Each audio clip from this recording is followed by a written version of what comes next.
Sejam bem-vindos a mais um episódio do Café com a Geriatra, edição Convidados. Minha convidada de hoje, eu estava dizendo a ela que não é a primeira vez que eu conheço uma pessoa de cara e trago para cá, porque eu acho que o assunto é muito, muito pertinente para a gente divulgar. Então, a minha convidada de hoje é Carla Avelino, médica urologista formada pela UFRN, residência em urologia pela UPE, com foco em urologia feminina e disfunção miccional. Me diga isso, não era impertinente para a gente conversar aqui. Seja bem-vinda, Carla. Muito obrigada, Ângelo, pelo convite. Eu não poderia faltar esse convite. Eu que adoro falar sobre esse assunto, eu adoro informar a população, porque ainda tem muita desinformação nessa Muito parte. mito, né? Muito mito, em saber que o urologista trata a mulher. Começa daí. Isso. Eu chego no meu consultório, doutor, eu acho que me encaminharam errado. Me encaminharam para um urologista, médico só de homem, né? Urologista. Exatamente. Então, assim, a informação hoje em dia ela é primordial. No dia que eu gravei com o Felipe, que é nefrologista, a gente até fez uma separação para as pessoas entenderem, né? Porque às vezes vai para o nefrologista, é uma coisa que o Isso, urologista isso. resolve, né? A parte cirúrgica.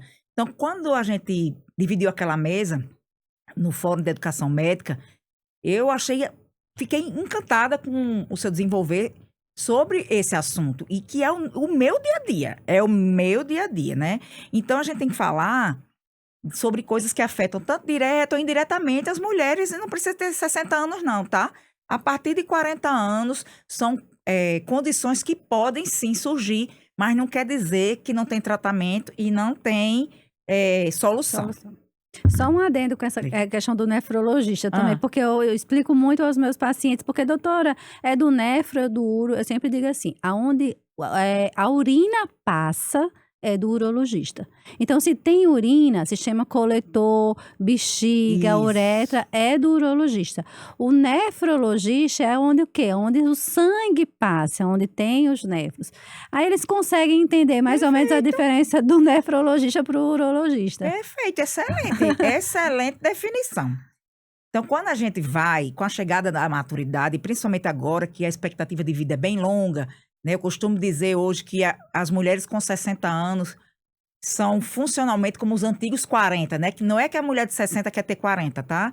É que se a gente for olhar na população de 40 anos, bem atrás, a gente via uma mulher mais envelhecida mesmo. E hoje não, a gente vê que as mulheres, inclusive, têm uma expectativa de vida maior do que a dos homens, né? Em cerca de uns 7 anos mais do que os homens, porque se cuidam mais. Então, seria interessante a gente conversar que nesse processo de maturidade vai acontecendo o quê? Os hormônios vão diminuindo, tem alteração hormonal, né? Às vezes tem uma mudança como o nosso trato urinário vai funcionar. Então, uma coisa que é muito comum no meu consultório, infecção urinária, incontinência urinária. Não chega com a queixa não, mas quando a gente pergunta, se tossir, pinga um pouquinho, se for ao banheiro, dá tempo de chegar? Desconforto na vida sexual, porque essas pessoas ainda têm um tabu, né, de achar que a pessoa idosa não pode namorar, e a gente aborda isso também. Alterações de bexiga e muitas outras coisas, né? Sim. Então, assim, quando a gente investiga tudo no paciente, a gente tem que ver todas essas condições que estão atreladas a esse processo que é fisiológico, né? Isso, é interessante essa perspectiva da mulher, justamente o envelhecimento da mulher. Por que está se falando tanto de menopausa que não se falava? Isso. Por quê? Primeiro que a mulher passou a ter menos filho, então a menopausa dela passou a ser mais precoce. E justamente a expectativa de vida aumentou muito. Então a mulher dos 40 anos, na década de 60, 70, já estava no final da vida. E hoje em dia, 40 anos, ela está no pico da vida. Então a mulher, de repente, está lá no auge da sua vida, 40 anos, e chega para você, menopausa. É um choque na vida dela. Como assim eu tô na menopausa? Porque se pensava que a menopausa já era o fim da vida. Isso. É no final da vida. É igual a aposentadoria. É igual a aposentadoria. Pronto, eu tô na menopausa, me aposentei. E não, se você pensar que a expectativa de vida vai alcançar em torno de 80 anos, Isso. então a mulher vai passar muito mais tempo da sua vida no perimenopausa e menopausa do que no período antes. No período fértil, né? Exatamente.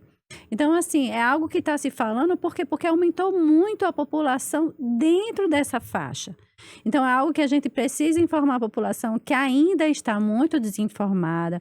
As pacientes chegam para mim, chegam em desespero quando eu falo em menopausa, paciente de 42 anos, começa com infecção urinária de repetição, é um sintoma bem clássico. É aquelas pacientes que nunca tiveram infecção urinária na vida. E de repente, 40, 43 anos, doutora, no último ano já tive 4, 5 infecções. Tem alguma coisa estranha acontecendo. Eu digo, realmente tem alguma coisa estranha. Então, se aquela paciente que nunca teve infecção chega no seu consultório com infecção, você tem que pensar que ela está no climatério. Isso. E muitas vezes eu diagnostico o climatério nessa situação, com a infecção urinária. Então, o que é justamente, a paciente vai... Por que a paciente tem infecção urinária nessa fase? Por quê? Porque é um ambiente perfeito. Ela vai ter uma atrofia vaginal, ela vai ter uma atrofia uretral. Os lactobacilos, eles começam a morrer, que são bactérias protetoras. Por quê? Porque altera o pH da vagina. Ela vai ter uma vagina mais ressecada, ou seja, mais trauma na relação. Então, tudo isso é um ambiente favorável. Vai reter mais urina, porque a bexiga fica mais lenta, ela não esvazia tão bem a bexiga. Então, isso tudo vai favorecer a mulher nessa fase ter infecção urinária. E na hora que a gente entende o porquê que acontece, aí a gente consegue tratar de forma adequada a paciente. E não só dar um antibiótico e vai para casa. Tem que ver todos os fatores que estão envolvidos naquela mulher, né? Então, assim, se a gente parar para pensar, você já falou algumas coisas, mas quais seriam as principais mudanças que ocorrem no trato urinário dessa mulher, né? Você falou em ressecamento vaginal, né? As mulheres estão no climatério. E mudança até no posicionamento da uretra, Da uretra, né? exatamente. É uma uretra que ela vai ter uma hipermobilidade maior, muitas vezes. Então, ela tem uma penetração maior, as bactérias elas vão penetrar. A paciente vai ser uma paciente mais constipada. Então, aquela paciente que também, ela piora muito da constipação. A mulher, por si só, ela é mais constipada. E nessa fase, então, a paciente, ela passa a ter mais E constipação. constipação tá ali do lado, né? Do lado. Então, aumenta a quantidade de bactéria na região, vai ter maior risco de infecção urinária. Um dado interessante é o seguinte, a mulher na menopausa, ela vai ter o quê? Osteopenia, né? Ela vai ter atrofia. 100% das mulheres na menopausa terá atrofia uretral. Então, a alteração uretral, todas vão ter. Todas vão ter infecção urinária? Não. Todas vão ter incontinência? Não. Mas a alteração do trato urinário, todas vão ter. Então, esse fato é importante, porque você precisa entender que a mulher naquela fase, ela tem alteração. Por quê? Por que todas vão ter atrofia? Porque o hormônio vai cair. Porque o hormônio E vai ele cair. justamente ali o que atua naquela região para deixar, né, o menos móvel possível, Isso. menos ressecado. Isso daí é interessante porque, assim, por que eu vou tratar uma paciente de 90 anos de idade que está com infecção urinária e repetição? Por que eu vou dar o hormônio vaginal? É isso. Porque faz parte do tratamento. O tratamento não é só o antibiótico. Então, eu acho importante a gente falar, o público entender, a gente fazer um resumo de quais são os principais fatores de risco para essa infecção urinária recorrente na mulher 40 a mais. Os principais fatores de risco são constipação. A mulher constipada, ela tem maior risco de infecção urinária. O ressecamento vaginal. O ressecamento porque altera tanto o pH da vagina, quanto na atividade sexual vai ter o trauma. Isso. E aí é uma porta de entrada.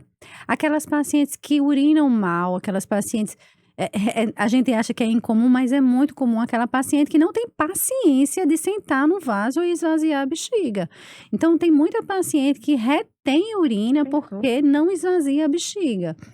Aquela paciente que tem uma dieta alterada, né? A alimentação, ela é fundamental para a infecção urinária. A alimentação, eu sempre digo assim, a vitamina C, muitas pacientes dizem assim, a vitamina C, ela altera a bexiga. Não, ela é protetora para a infecção urinária. E o estilo de vida, né? Atividade física, porque a atividade física faz com que você melhore o assoalho pélvico, então você vai relaxar melhor o assoalho pélvico, você vai esvaziar. Então, esses são os principais fatores de risco da mulher 40 a mais. Perfeito. Eu acho um ponto que a gente pode falar aqui, também que as pessoas acham que é sintoma, mas que eu achei super interessante, principalmente nas mulheres mais idosas. Eu acho que eu tô com infecção urinária porque o xixi tá com odor mais fétido, mais diferente. A gente tava contando aqui, né, que várias coisas podem dar um mau cheiro. A própria desidratação vai deixar a urina muito escura e ela vai ter um odor mais característico. Com as medicações também podem levar até mudança da cor da urina. Isso. Mas um fator que ela falou aqui que eu não sabia era que o café também dá um cheiro diferente na urina. O café dá um cheiro diferente, é um cheiro que quem tem o costume sabe logo, não, esse cheiro é do café. Então, assim, tem que ter cuidado, porque eu recebo muitos pacientes, doutora, eu tô com infecção urinária. O que é que você tá sentindo? Não, um cheiro diferente.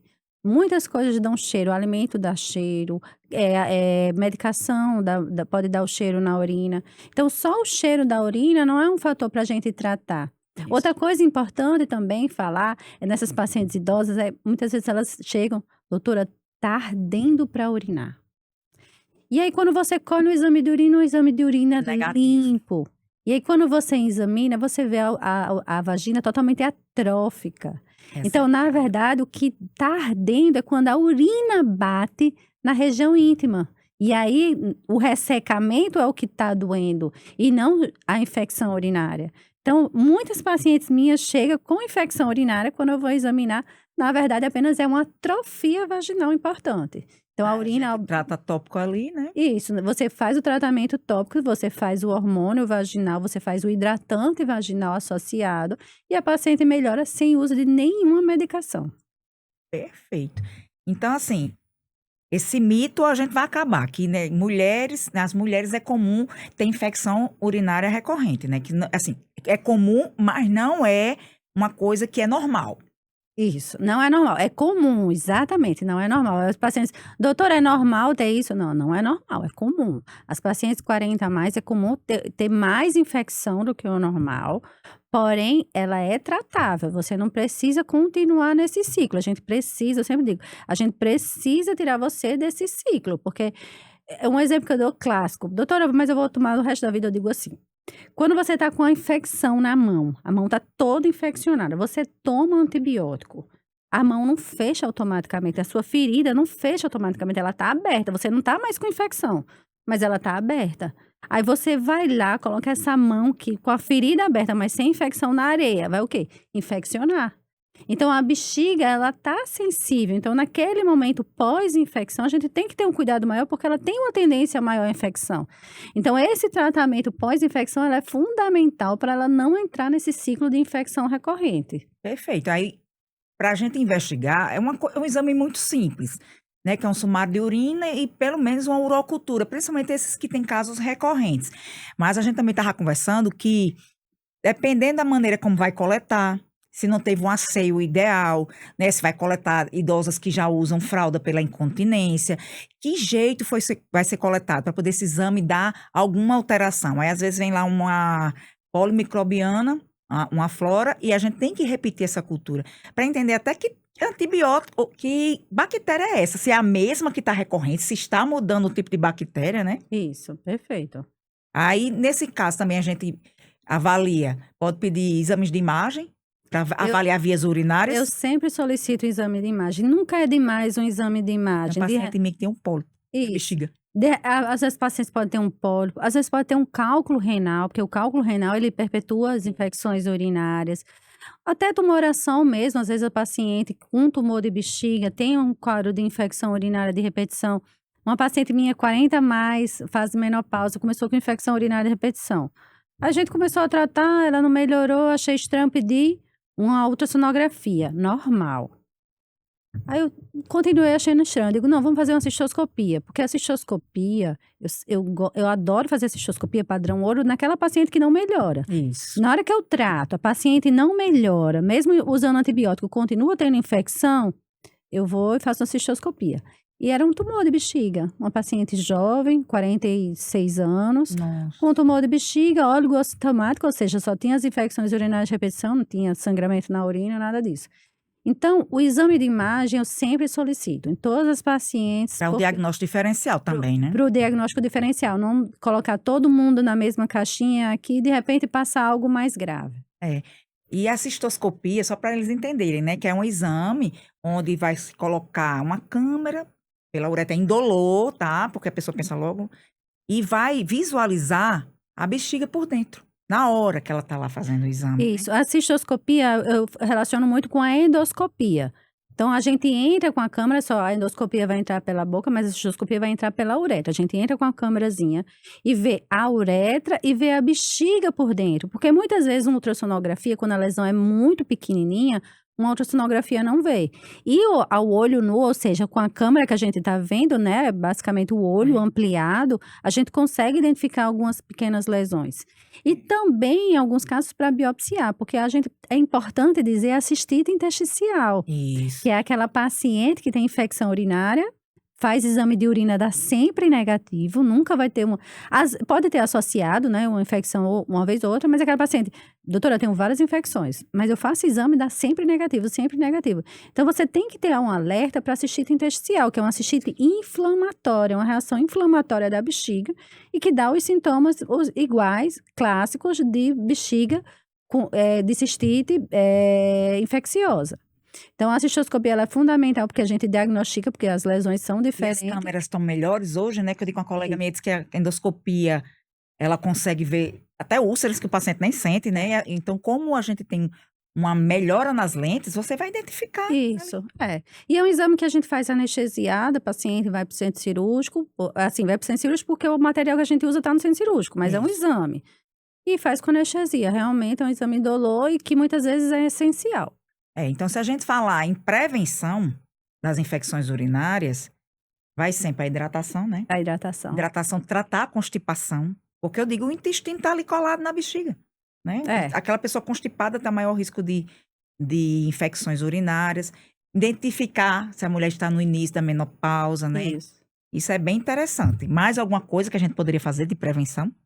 De prevenção, é perfeito, é isso mesmo. É hidratação, é tratar a constipação e tratar a vagina quando necessário. Isso. Tanto a questão da menopausa, quanto a questão das vaginites também, que favorece. Aquelas pacientes que têm candidíase de repetição, a gente precisa tratar porque favorece as infecções urinárias.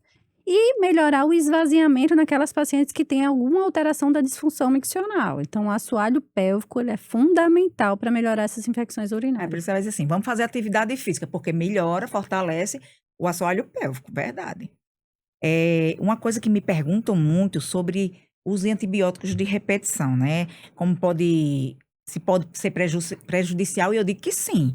No meu caso, como eu atendo muito mais 50, 60 mais ou 70 pacientes mais jovens, eu costumo dizer que se a pessoa idosa não está sentindo nada, nenhum sintoma, quer lúcida, conversa, tudo, se tiver uma urocultura positiva, a gente vai guardar ali, eu digo, dobrar no bolso, botar ali, para a gente observar.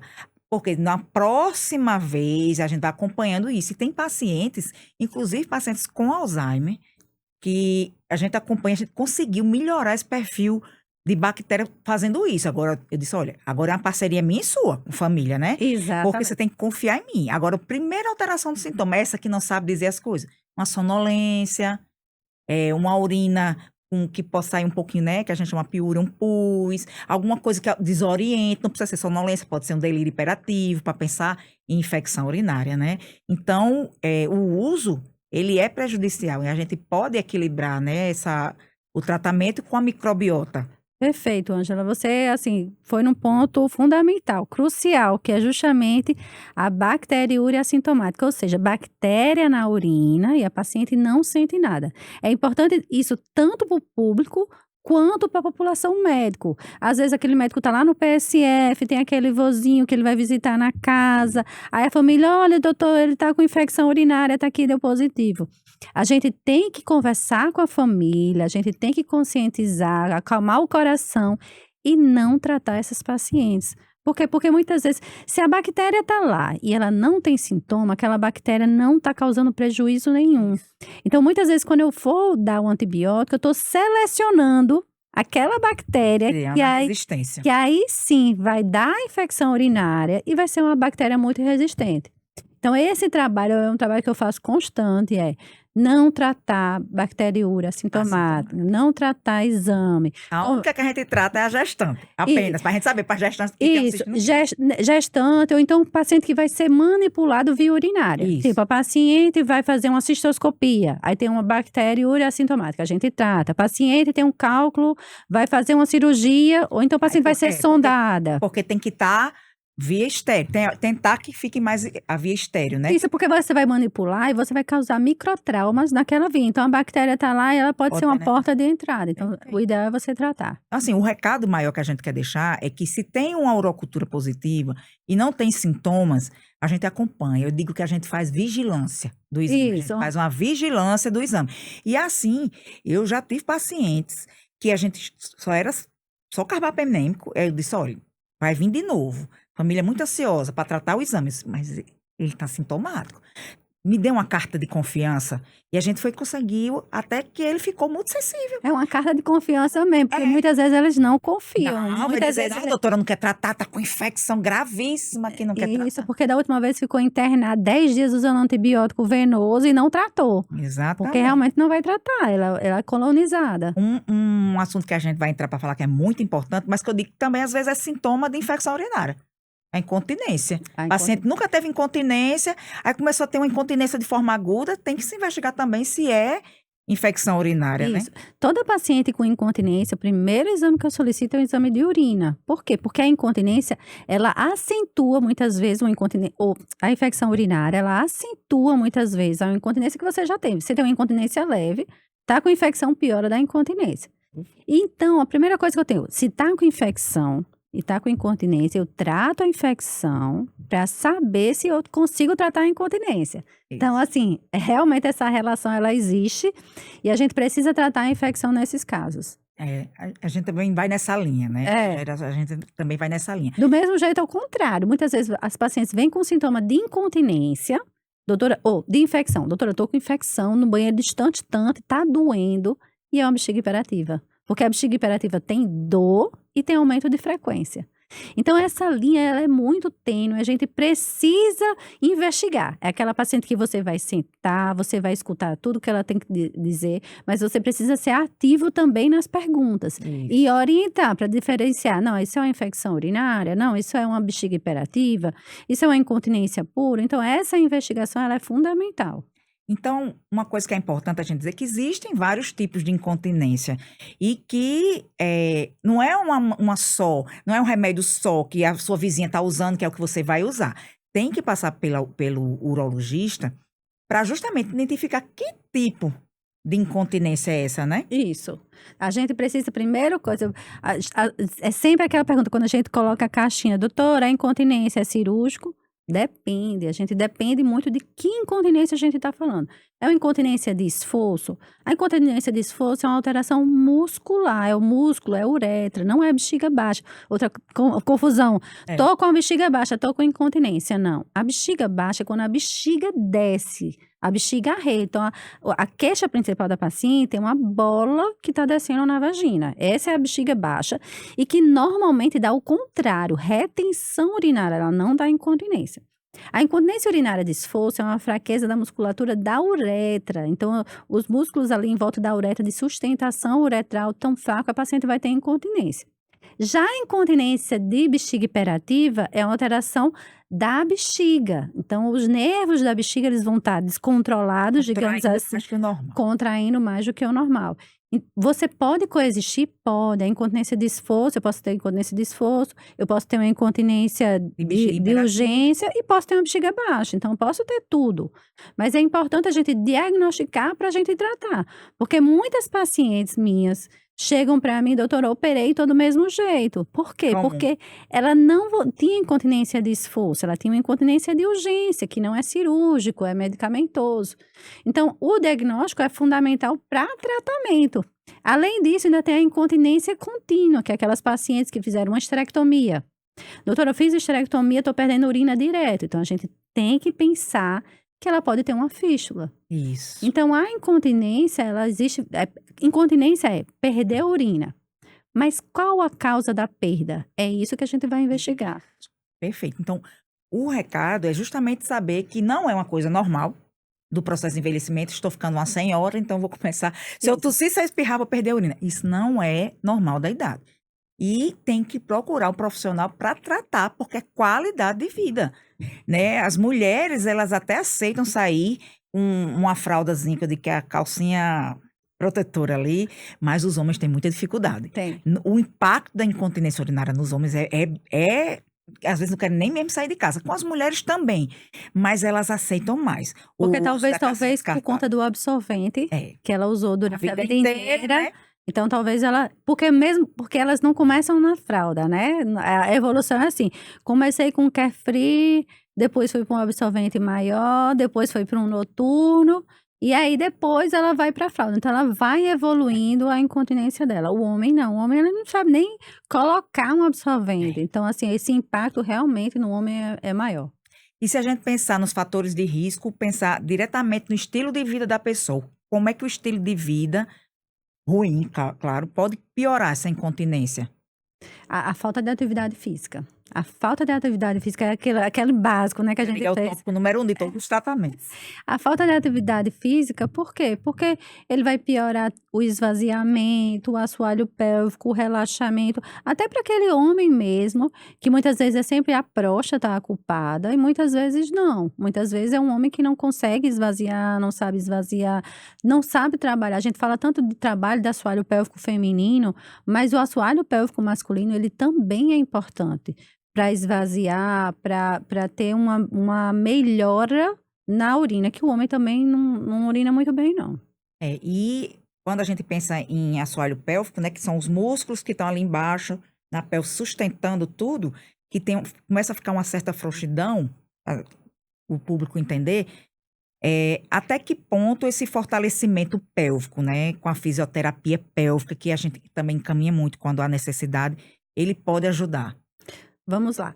A uretra é um músculo que está no assoalho pélvico, tá certo? E que é quem contém a urina na mulher. No homem também, mas a mulher, por ser uma uretra muito curta, entendeu? Então, o esfíncter uretral ele é de suma importância no controle da urina na mulher. Então, na hora que o assoalho pélvico, aquele esfíncter, ele está mais fraco, e também a sustentação. Então, na hora que a minha uretra está sustentada, queira ou não, quando você espirra, essa sustentação faz com que feche. Isso. Então, na hora que essa uretra arreia, a uretra sim arreia também. Então, na hora que essa uretra arreia, ela perde esse poder de fechar quando faz esforço. Então, ela continua aberta, é uma uretra aberta aos esforços. Isso faz com que a mulher perca mais urina. Então, esse assoalho pélvico, ele tem que ser tratado com 40? Não. Esse assoalho pélvico precisa ser tratado a partir da adolescência. A menina entrou na academia, vai malhar braço, vai malhar perna, vai malhar assoalho pélvico. Então, é essa conscientização que eu estou na luta de conscientizar os educadores físicos que eles precisam colocar no treino o trabalho de assoalho pélvico. O fisioterapeuta, ele é fundamental para o quê? Para dar noção corporal. Isso. Mas depois que eu tenho a noção corporal, eu posso trabalhar na academia diariamente. Então, esse trabalho do assoalho pélvico, ele precisa ser desde novo. Por quê? Porque depois dos 40, a gente vai melhorar? Vai. Mas vai ser muito diferente do que se eu tivesse trabalhado desde os 17 anos. Com certeza. E a gente sabe que tem essa parte não farmacológica e existem medicamentos, né? Quando é que a gente pensa fazer um tratamento medicamentoso, que não é cirúrgico, que existem alguns remédios? Por exemplo, já dizendo, né? A bexiga hiperativa, a gente sabe que a gente pode tratar com medicamento. Isso. A bexiga hiperativa, primeira coisa, a gente vai para mudanças comportamentais, né? Isso. Então, assim, a gente vai tentar melhorar a qualidade de vida com o paciente sem medicação. Isso. O como? Paciente que acorda muito à noite, a gente vai restringir um pouco a água da noite. Restringir a água da noite não é não beber água. Restringir a água da noite é tipo assim, se eu preciso de 2 litros de água por dia, eu vou beber 1,5 litros no início da manhã até o início da tarde, à tardezinha o resto da água, e à noite eu vou beber só o que eu for tomar de medicação. Então, assim, você vai distribuir aquela água necessária durante o primeiro turno, que é manhã e início da tarde. Então, você ensinar a respirar, eu sempre ensino as pacientes, elas precisam, ela tá com vontade de urinar, cheguei em casa, né? É a do trinco, cheguei em casa, peguei no trinco, A pronto. vontade já vem. A vontade já vem e desce ali mesmo.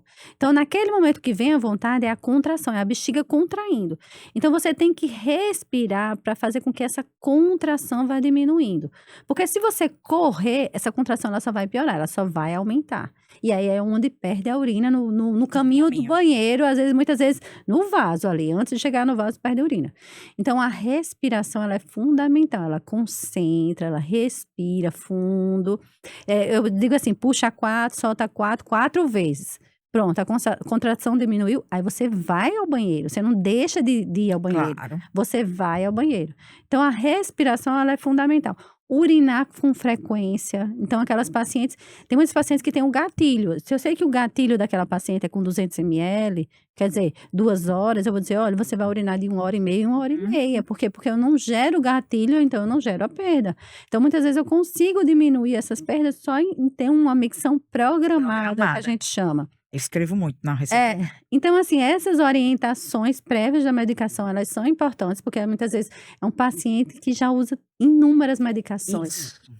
Então, lá vai você, doutora, mais uma medicação. Eu penso assim, mais Um uma efeito medicação. anticolinético, a gente fica louco. Isso, o anticolinético é a briga, né? A briga do urologista com o geriatra. O anticolinético não pode em idoso. O anticolinético ele é discutível realmente.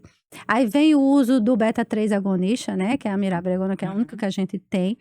Mas também que eu tenho muito receio de usar. Por quê? Porque aquele paciente hipertensão, paciente que tem arritmia. Então, a gente tem que ter um cuidado naquele paciente que tem uma arritmia. A gente tem que ter um cuidado naquele paciente que é hipertenso. Mesmo que seja um hipertenso controlado, eu sempre informo. Piorou a pressão, me informe, porque a gente vai ter que mudar a medicação. Então, muitas vezes, o anticolinético, muitas vezes, ele é necessário. Mas aí é sempre uma discussão, a gente vai discutir com o geriatra. Dá para substituir pelo outro. Isso. E aí vem a outra opção. Não posso usar anticolinético, não posso usar beta-3 agonista. O que fazer, né? O último guideline europeu, na verdade, ele quebra essa questão de primeira linha, segunda linha, terceira linha. Não existe mais isso. Existe uma coisa que é decisão compartilhada. Você vai compartilhar a decisão, você, o paciente e a família. Então, eu fiz medicação, não funcionou, vou partir para o Botox, não funcionou, vou partir para o neuromodulador. Não existe mais isso. É algo que na cabeça da gente é um pouco difícil ainda de raciocinar, mas é importante o paciente também ter ciência do que existe de tratamento e decidir. Porque muitas vezes o paciente diz assim, não, doutora, eu não quero tomar mais nenhuma medicação. Eu já tomo tanta medicação. Ou então, não, doutora, essa medicação aqui está me prendendo demais. A constipação piora, né? Porque segura a urina, consequentemente, segura o intestino também. Então, assim, a toxina botulínica, né? Muitas pacientes dizem, doutora, não fiz botox na cara, vou fazer na bexiga. Mas o botox, a toxina botulínica, é um tratamento excelente para bexiga hiperativa. A gente diz assim, o tratamento de bexiga hiperativa é medicamentoso, até certa parte. Isso. Ela pode ser cirúrgica, tá certo? Principalmente naqueles pacientes que não podem usar medicação ou que não melhora com a medicação. A toxina botulínica é um tratamento cirúrgico, minimamente invasivo. Você faz, é como uma cistoscopia, você entra com a câmera e vai injetar o botox, a toxina botulínica, né, que tem várias marcas, em 30 pontos na bexiga. Então, a toxina botulínica, eu tenho excelentes respostas. Hoje em dia, eu estou indicando cada vez mais. Muitas pacientes já vêm, já sabendo. E é engraçado, porque eu aplico, aí dá 1 ano mais ou menos, a paciente assim, doutora, voltou, eu quero aplicar de novo. Então, as pacientes mesmo que voltam, porque sabem que o efeito é maravilhoso. Mas o efeito tem um período duradouro. Né? Isso, é aquela medicação que você, vou ter que reaplicar, tem que reaplicar. Mas nem todas. Tem muitas pacientes, principalmente as pacientes jovens, a gente aplica e dura mais tempo. Aquelas pacientes que, não, doutora, não voltou, não. E não volta. Mas isso é mais nas pacientes jovens. Nas pacientes idosas é mais difícil, porque o problema é o neurológico, é o nervo. Então, assim, realmente você precisa reaplicar. Então, não funcionou nada disso. Vamos dizer, até que a toxina não funcionou. Quais seriam os casos que a gente poderia indicar a cirurgia? O neuromodulador sacral? Não, a cirurgia. Qualquer procedimento cirúrgico. Pronto. Não funcionou a toxina. E é bexiga hiperativa pura Aí a gente vai pro neuromodulador sacral. Certo. Mas não funcionou toxina, mas é o quê? Não, é uma paciente que tem uma incontinência de esforço grave. Porque a incontinência de esforço, às vezes, pode gerar uma bexiga hiperativa. Por quê? Imagina assim, quando cai um pouquinho de gotinha na uretra, aí você vai desencadear o sistema miccional. Então, a cabeça da gente, vixe, eu tô urinando, e vai contrair a bexiga. Então, existe a bexiga hiperativa, consequência da incontinência de esforço. A evolução natural da incontinência de esforço pura, aí com o passar do tempo, ela tem as duas incontinências, tanto a de esforço quanto a de urgência. Entendi.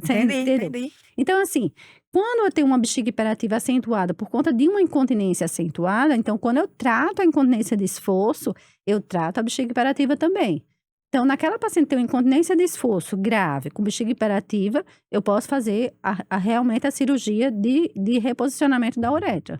E a questão como diz, elas dizem, chega e diz, não, eu já operei, eu já fiz suspensão de bexiga e períneo. Aí a gente entende que foi o processo, né, de sustentação, principalmente as mulheres que tiveram muitos filhos, com vários partos vaginais, né? Isso.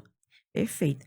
Então, falando do envelhecimento, com uma fase, né, que a gente tem que passar na vida, eu sempre digo que eu não romantizo, mas eu digo que a gente tem maneira de passar com menos dificuldade. Então, faz parte, lógico, da saúde da mulher falar de menopausa, que a gente já falou um pouquinho aqui. E até nos fatores de risco lá prévios, que nos exames que a gente solicita, que sumário de urina, urocultura, hormônios, para saber se essa mulher realmente não está começando. Porque o climatério não começa só, o paciente acha que é só quando falta a menstruação, mas não. 3, 5 anos antes, Isso. começa a ter os sintomas para depois realmente chegar na menopausa. E começa a aparecer todos esses sintomas. Por isso que eu acho que é importante, né? A gente falou um pouquinho, mas eu acho que podia reforçar como é que a queda do estrogênio influencia diretamente na bexiga, na vagina. Secura vaginal, pode mudar, como diz, a mobilidade, né, da uretra. É o seguinte, a mucosa vaginal, ela é hormônio dependente. Acabou o hormônio. Na hora que acabou o hormônio, eu vou ter o quê? Uma vagina o quê? Mais fina. Na hora que eu tenho uma vagina mais fina, eu vou morrer menos, eu vou ter menos renovação celular. A renovação celular, ela é fundamental. Por quê? Porque as células mortas, elas vão servir de alimentos por lactobacilos. Então, na hora que a minha vagina ela fica mais fina, eu vou ter menos células mortas e vou ter o quê? Meus lactobacilos não vão ter mais o alimento. Então, muda a flora. Muda a flora. Então, eu vou ter mudança da flora, vou ter mudança do pH, vou ter uma atrofia, vou ter uma sensibilidade maior, uma mucosa mais fina. Então, isso vai causar algumas alterações. Então, mudança do pH de flora, eu vou aumentar mais as minhas infecções urinárias. Também vou ter alteração o quê? Na mucosa uretral. Então, a mucosa uretral mais fina, mais sensível. Muitas vezes eu vou ter aquelas pacientes que têm uma disúria de causa desconhecida, justamente porque uma disúria é ardor para urinar. Então, muitas vezes, por quê? Porque eu tenho uma alteração da mucosa. Então, a mucosa vaginal é hormônio dependente. Ah, mas meus hormônios estão normais, né? Porque é o que eu mais escuto. Eu não estou no climatério porque meus hormônios estão normais. Mas o exame físico está ali, né? O problema do hormônio feminino é porque ele depende muito do ciclo. Então, a faixa de normalidade é muito alta, você para saber do seu ciclo. Então, o hormônio, ele pode estar normal, mas o seu corpo já está sentindo porque ele está baixo para você. Então, você tem um nível hormonal normal para você, mas ele está começando a cair. E você está dentro da faixa de normalidade, mas para você ele já está diminuindo. Então, você começa a sentir os sintomas. Então, a gente não espera mais a alteração hormonal para tratar a mulher em climatério. Isso, perfeito. Então, o uso do estrógeno vaginal, né? Se ele é seguro, as pessoas me perguntam, doutora, mas e se eu vou usar o hormônio vaginal? É seguro? Eu posso usar? E qual caso seria recomendado? Que a gente já está falando que é esse, né? No caso de secura vaginal, que a gente pode fazer, é seguro sim. Na maioria das pacientes, a gente vai ver se tem algum histórico, alguma coisa que faça a gente... Graças a Deus, semana passada o FDA, né, acabou a tarja preta, justamente por isso, porque tanto os pacientes tinham medo, quanto os médicos tinham medo de prescrever que estava lá uma tarja preta, entendeu? Olha, você vai prescrever, mas por sua conta e risco. Então, na hora que o FDA retira essa tarja preta, ele dá mais segurança para o médico prescrever e para o paciente aceitar de que aquilo realmente não vai ter risco. Por quê? Primeiro que o hormônio vaginal ele vai ter ação local, ele não vai ter ação sistêmica. Então, ele é seguro porque ele não vai dar um AVC, porque você tem que pensar, não, efeito tromboembólico ele é sistêmico, né? Que elas pensam, o câncer de mama ele é sistêmico, então ele teria que, você aplica vaginal, mas ele teria que ir para outro local. Então, ele tem uma absorção somente local, ele tem uma ação local, né? E ele é uma dose muito baixa. Hoje em dia, a gente tem os hormônios bioidênticos, essa discussão aí do bioidêntico, né? Que hoje em dia se discute. Mas o que é bioidêntico? Porque ele é o mais parecido. Eu tenho uma dose hormonal muito baixa para ter o efeito desejado. Então, na década de 90, a gente usava hormônio de cavalo. Então, a dose era uma dose cavalar, né? Era uma dose gigante para conseguir por isso aquele tanto efeito. efeito colateral daquela época. Por isso tanto mito sobre reposição hormonal. Tanto mito sobre reposição hormonal. Então, hoje em dia, a gente se sabe que a reposição hormonal, muitas vezes, ela é preventiva. Então, se eu não fizer uma reposição hormonal, eu vou ter o quê? Infecção urinária. Infecção urinária, paciente mata. Paciente idoso, infecção urinária é uma das principais causas de morte. Então, assim, poxa, eu não vou usar porque eu tenho medo, mas assim, eu vou causar o quê? Vou causar uma infecção urinária? Então, a gente tem que pensar também que aquele tratamento, ele está evitando outras doenças. Então, essa discussão, essa orientação da população, essa orientação do paciente, ele é fundamental. Mas, graças a Deus, a gente acabou com essa tarja preta. Então, a gente prescreve de forma segura. Mas hoje em dia tem outros tratamentos também que a gente pode lançar a mão, que são as terapias vaginais, né? As tecnologias vaginais, que vai para o quê? Vai o laser vaginal, vai a radiofrequência, vai o Frax. Então, isso a gente observa uma melhora na mucosa vaginal. Que o laser ele vai estimular. Ele vai justamente, se a gente lembrar da fisiopatologia, da falta hormonal, vai atrofiar, vai deixar uma mucosa fina, o laser ele vai fazer o quê? Ele vai renovar. Quando a gente toma sol, né? A gente tomou sol, a pele da gente fica o quê? Escura, escama, e vem aquela pele o quê? Nova, né? Então, é isso que acontece na mucosa vaginal. Ele vai tirar aquele tecido velho, né? Aquela mucosa velha, e vai voltar uma mucosa nova. Além disso, vai estimular colágeno, vai melhorar a elasticidade. Então, essas terapias, elas vieram, né, para substituir, muitas vezes, o hormônio, naquelas pacientes que não poderiam usar o hormônio. Mas, hoje em dia, a gente até está associando. A gente viu que a melhor resposta é quando a gente consegue associar. Aquela paciente que consegue fazer o hormônio e consegue fazer as terapias. Então, assim, graças a Deus, a gente está evoluindo, está se falando mais e está tendo mais tratamento para essas pacientes. Porque infecção urinária, incontinência, impacta diretamente até na vida sexual dessa mulher. Né? Como é que ela vai se comportar? Porque, eu tenho infecção urinária quando tenho relação sexual, ou eu tô com vergonha do meu parceiro porque tô com incontinência urinária. Então, na hora que você vai tratar todos esses fatores, inclusive melhora porque na hora que você trata a secura vaginal, tudo, ela consegue ter uma relação, né, mais próxima do normal possível. Isso, uma né? relação sem dor, você consegue ter uma lubrificação boa, você diminui os riscos de infecção urinária. E é algo ainda que é muito tabu. Aquela paciente, muitas vezes ela nem fala pro parceiro que tá doente, que tá doendo, ela apenas não quer mais. Aí o parceiro chega, porque eu atendo os dois, né? Então eu atendo tanto homem quanto mulher. Então vem o parceiro, poxa, minha companheira não quer mais ter relação, sabe? Eu tô aqui triste, porque o homem, a necessidade do homem é um pouco diferente. O homem, ele continua com a testosterona até o final da vida. Eu sempre digo assim, o homem tem andropausa? Não é todo homem que tem andropausa. Diferente da mulher, que 100% das mulheres que viverem irão ter menopausa, o homem não. Então, o homem, ele continua produzindo testosterona até o final da vida. Então, ele continua com desejo. Muitas vezes, a gente percebe, com 80 e 90, muitas vezes aumenta o desejo deles, né? Assim, a gente que atende idoso, a gente percebe isso. e a mulher não. Então, a gente precisa ter esse olhar da função sexual feminina, sabe? A gente não precisa só perguntar assim, como é que tá? Tá tudo bem? A vagina tá bom? A gente precisa ser ativa, a gente precisa perguntar, tem parceiro? Tem atividade sexual? Mas não tem por quê? Porque dói? Porque... mas você quer tratar? Porque muitas vezes elas não quer tratar, entendeu? Então, a gente precisa tratar porque isso é questão de qualidade de vida. Perfeito. Então, se a gente fosse pensar nessa fase 40 a mais, quais seriam, assim, os sinais de alerta que a mulher não deveria ignorar? A gente já falou um pouquinho. Infecção urinária, repetição, continência urinária, perder urina não é normal do envelhecimento, sangramentos, né, que a gente não falou, mas que sangramento pode ser desde infecção a tumorações na via urinária. Mais alguma outra coisa que a gente não falou que poderia ser um sinal de alerta? Começar a acordar mais à noite para urinar. Então, aquela paciente... Dor pélvica. Uma coisa também que eu vejo que é muito comum e que isso é pouco falado, que a paciente idosa, ela tem uma disfunção miccional importante, ela esvazia mal. Então, eu já atendi várias pacientes, eu chego pedem um parecer. Doutor, um parecer aqui no andar, uma paciente tá com dor pélvica. Quando chego lá é um bexigoma. Você vai passar uma sonda, tem 2 litros de urina. Então, quando você vai pesquisar, é uma paciente que está urinando mal há muito tempo. Então, observar a urina, observar se está esvaziando direito. Por quê? Porque a disfunção miccional, a bexiga, muitas vezes, ela para de funcionar.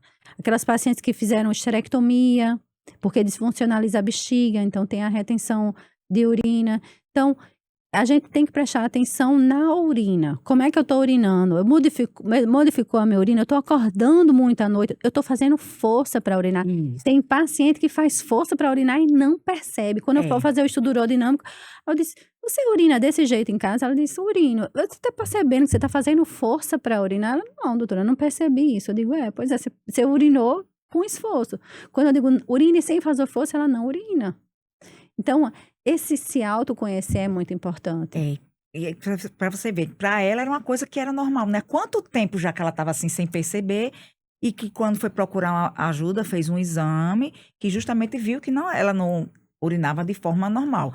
Outra coisa, a gente revisa medicamentos, né? Que às vezes tem medicamento que começa a usar, que vai lá e retém a urina. Então, uma coisa que a gente fala muito, a gente poderia abordar sempre a história da hidratação. Eu também digo a todos os meus pacientes, eu digo até às 16, 17 horas. Porque o que é que acontece? A pessoa passa, principalmente a mulher que trabalha o dia todinho e não tem o hábito de beber água, vai beber água quando chega em casa.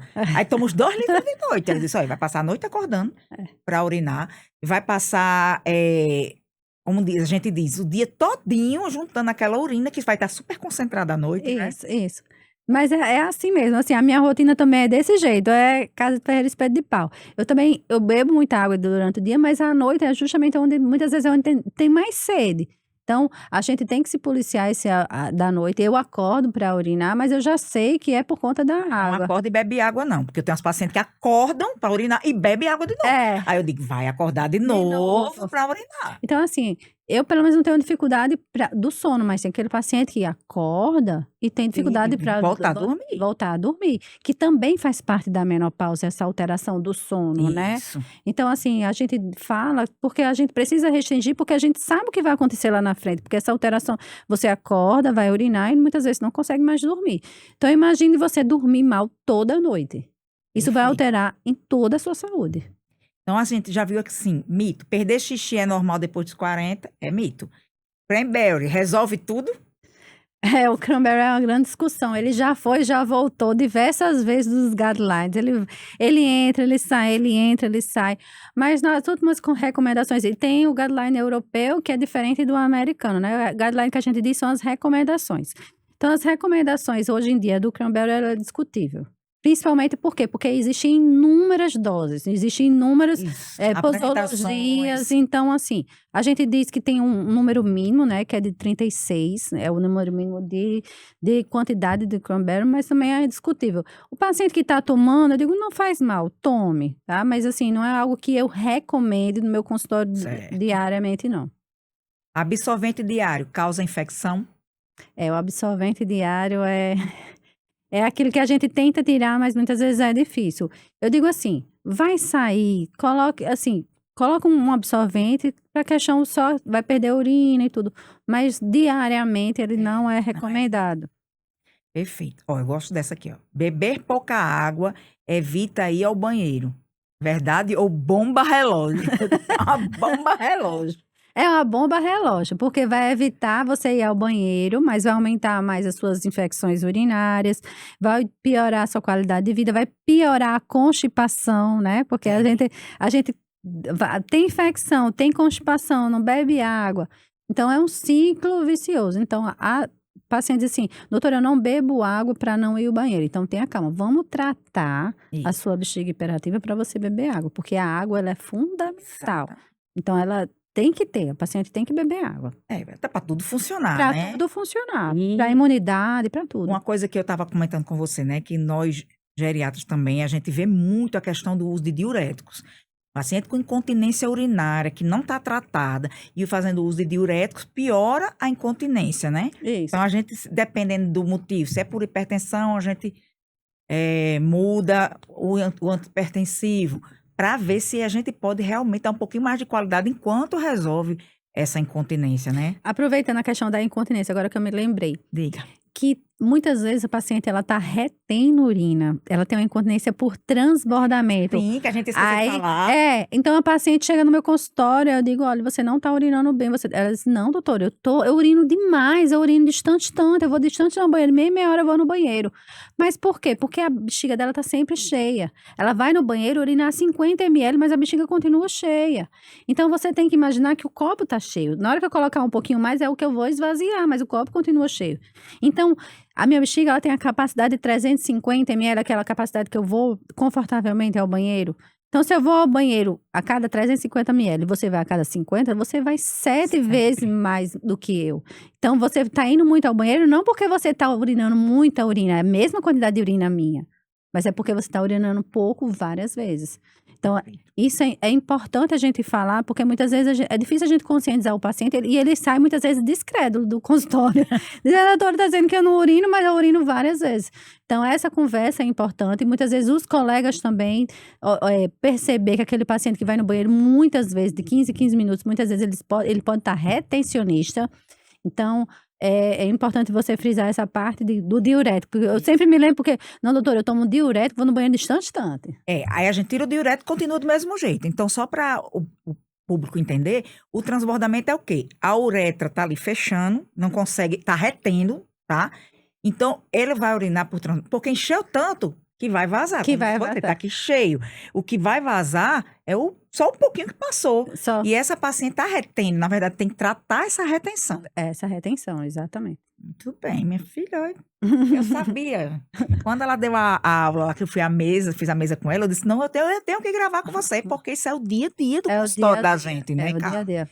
Então, assim, qual mensagem você poderia deixar para todas as mulheres 40 a mais, ou até jovens, não importa a idade, não vamos ter etarismo aqui, elas estão nos ouvindo hoje, qual a mensagem que você poderia deixar? A mensagem que eu posso deixar é o seguinte, a mulher ela precisa se conhecer, ela precisa saber o que está acontecendo no corpo dela, as mudanças do corpo dela. A mulher, graças a Deus, a mulher é acostumada a ir ao médico desde cedo, começou a adolescência, ela vai ao médico. Esse trabalho a gente já tem de conscientização, a mulher procura muito mais ao médico do que o homem, mas ela precisa se conhecer e achar que o envelhecimento, que muitas coisas do envelhecimento é normal. Não, o envelhecimento ele causa algumas alterações, mas que hoje em dia a gente pode minimizar, a gente pode ter uma qualidade de vida, a gente pode evitar a perda urinária, a gente pode evitar as infecções urinárias, basta procurar ajuda, conversar e principalmente quando for no médico, quando for na sua ginecologista, no geriatra, relatar. Porque outra coisa também é que elas não relatam achando que é normal.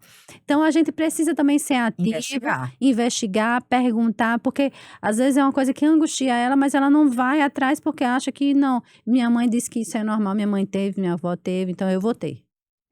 Muito bem. Então, Carla, eu queria agradecer, assim, profundamente por você ter aceitado, porque a gente se conheceu, eu disse, quero gravar, e você disse, eu topo. Então, super aceitou o convite. Eu queria que você fizesse suas considerações finais, né? Deixasse seus contatos, onde as pessoas podem te encontrar, porque eu tenho certeza que aqui vai gerar muita dúvida, que talvez não tenha sido respondida aqui, e que talvez as pessoas mandem para você, ou mandem para mim, eu já direciono para você, para que não fique nada achando que é verdade, às vezes não quer um mito, né? Isso. Eu que queria agradecer, Ângela, pelo convite. Eu gostaria de lhe parabenizar, porque realmente isso que você está fazendo é um bem para a sociedade, tá certo? Tanto para a parte do público, quanto para a parte hoje em dia de muitos médicos, que eles se informam pela internet, porque a gente hoje em dia a gente não consegue saber de todas as áreas ao todo tempo, a gente não consegue se atualizar. Então, na hora que ele vê uma atualização dessa, ele consegue ver aquele paciente que ele está atendendo que pode ser aquela situação. Então, parabéns por o seu projeto. Realmente é um projeto fantástico. E eu sou médica urologista de formação, né? Eu trabalho muito com mulher, mas eu trabalho tanto com homem quanto com mulher, porque a disfunção miccional, os dois têm, né? Os dois, todo mundo urina, então eu trabalho, só não trabalho com criança, mas assim, é tanto mulher quanto homem. Eu atendo atualmente na URUS, né? Uma clínica da gente. A minha clínica atual é no Manhattan. E pode me achar também nas minhas redes sociais, doutora Carla Avelino no Instagram, @doutora Carla, DRA.Carla Avelino. Com K. Com K, Carla com K. E é um prazer, tá? Tô aqui para tirar as dúvidas. Eu adoro também informar a população. Eu acho que a gente tem que falar mais. Eu acho que na hora que a gente conscientiza tanto a população quanto o nosso paciente, o tratamento da gente, ele evolui demais. Então, aquele paciente que sai do seu consultório informado e aceitando o tratamento que você está dando, é aquele paciente que vai vir com um bom resultado. Com certeza. Então, ó, o tempo acabou, infelizmente dava pra gente conversar mais, mas eu vou finalizando aqui. Muito obrigada de novo, Carla, por ter vindo. E se você gostou desse episódio, curta, comente, compartilhe com pessoas como você, que fazem parte dessa comunidade em busca do envelhecimento saudável. Até o próximo episódio.